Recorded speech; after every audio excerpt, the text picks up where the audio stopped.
me save you from making that $50,000 mistake. Now on Zillow, Northeast Tennessee looks absolutely perfect. Amazing. We have the mountains, cheap homes, smaller commute, small time charm. But if you move to the wrong area, buy the wrong house, you could be stuck with a longer commute time that you didn't anticipate, maybe some repairs you didn't really anticipate, maybe didn't catch in the inspection. In addition to everything else, the location that you moved to may not fit your lifestyle. Today I want to talk about Gray, Tennessee, Elizabethton, and Rogersville and Churchill, and which one could potentially fit your lifestyle. Now, if this is your first time to the channel and you want to learn more about living in Bristol, Kingsport, Johnson City, and surrounding areas like we're talking about today, subscribe below, tap the bell for notifications so you can be the first to learn about the current market of the Northeast Tennessee area and the Tri-Cities. Now, again, my name is Christopher and we help families just like yours. So if you're looking to move in 9 days or 9 months, simply just give us a call, text, or email, and we'll be more than happy to walk you through that process. Let's get started.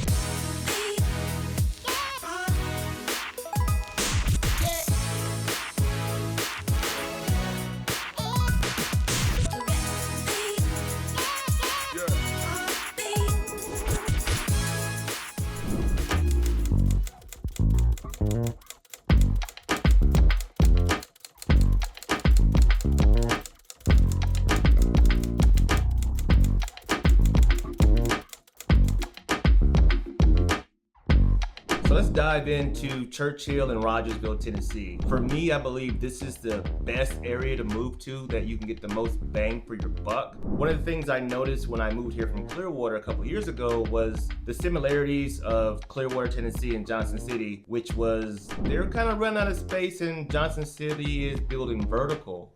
Kingsport is still building vertical. However, when you come out to the Rogersville, Churchill area, everything is pretty much flat. There's a lot of land for sale, rural area, perfect for remote workers. Not a lot of restaurants in the area. I mean, I think you're gonna have a Hardee's, potentially Arby's, what else? A Food City, Walmart, obviously. But other than that, there's not much going on in the Rogersville, Churchill area. However, if you're looking to buy land, have some privacy, and stretch your money a little bit longer, I believe this is the perfect fit for anyone looking to kind of stretch their money as far as they can. Now, keep in mind, like from Churchill to Kingsport, it's gonna be about 15-20 minute commute. However, from Rogersville to Kingsport, you're looking about 30-35 minutes, close to 40 minutes, somewhere in there, depending on the traffic. I mean, so there is some give and take to that. Living out, kind of away from things, especially if you need to be closer to a hospital or something like that. Hopefully they can put like a map up there so they can kind of see what I'm talking about. However, if you're looking for that rural area to stretch your money as most as you can, I definitely recommend the Churchill Rogersville area. But let's keep going and move into Gray, Tennessee.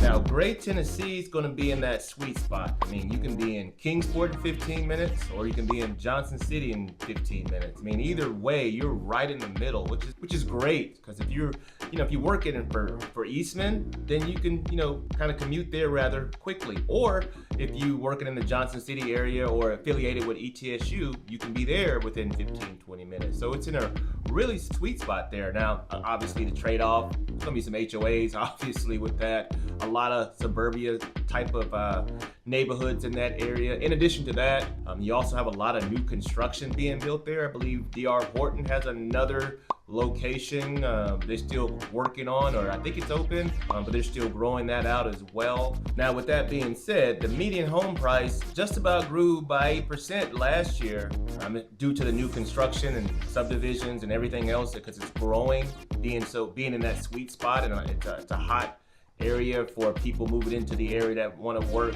at Eastman or at the Johnson City Medical Center or ETSU. So it is growing rather quickly, which means because of that increase of the median home price, the comps are going to be spiking. So land is going to be a little bit more expensive, and then the home prices are going to increase as well. Now, who is this type of area for? I mean, I guess it depends on exactly what you're looking for. I mean, if you're looking for something historic with some historic charm, what Northeast Tennessee is typically known for, that might not not be the area for you. However, with all the new subdivisions, HOA is kind of restricting what you can and cannot do depending on, what subdivision you move into. So you want to keep all those things in mind when you move to the Boones Creek area, or as they call it, or the Great Tennessee area, because even though it is a sweet spot, it's going to be some trade-offs that you have to give up for that.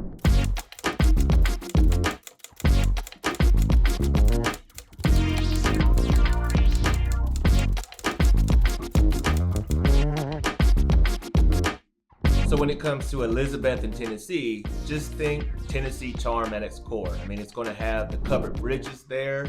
It's going to have those historic downtown buildings and things like that. It's also kind of centered around the Watauga Lake area, so you're going to have some lake view, mountain views, obviously. Now, if you're looking for a high income paying job, then that's probably not the place to be. And again, a lot of the people that are moving to the area are moving from out of state, and they're looking to kind of stretch their money a little bit longer, so mostly retirees. Now, the locals there, they're not too happy about it from the ones that I speak with, over my run-ins at different locations where I'm at. They're not really excited about all the new construction happening out there in Elizabeth. And however, that does help their equity in their home because prices are going up. So I guess it's a give and take for that. But the locals do miss the small town feel, even though if you're from a bigger city, it's still gonna feel really, really small town, especially for me, when I do get a chance to go over to Elizabeth and visit my friends. But if you're looking for that high income paying job,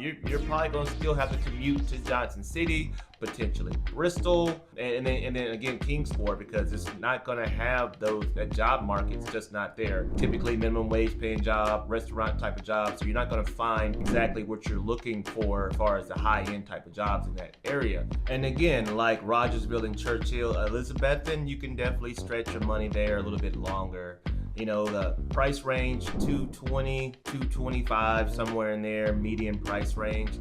Something like that is going to probably cost you like $295 in Johnson City or more. So it's going to be beneficial for retirees, obviously, for the hiking, fishing, boating, being close to the Watauga River. So that's definitely, if you're a retiree and you're not really trying to be too close to the Johnson City area, you definitely want to take a look at Elizabeth for sure. So if you're looking for more information in regards to any of the cities we talked about today, the Great Tennessee area, Elizabeth, and Rogersville, Churchill, simply give us a call, text, or email. We'd be more than happy to follow up with that. Now, if you're looking for other suburbs, such as, the Piney Flats area, Bluntville, things like that, you can just check out this video right here, and that'll have more information there. But again, any way you look at it, I'm here to help. And again, drop a comment below. Let me know what you're thinking. And until next time, hope to see you around town.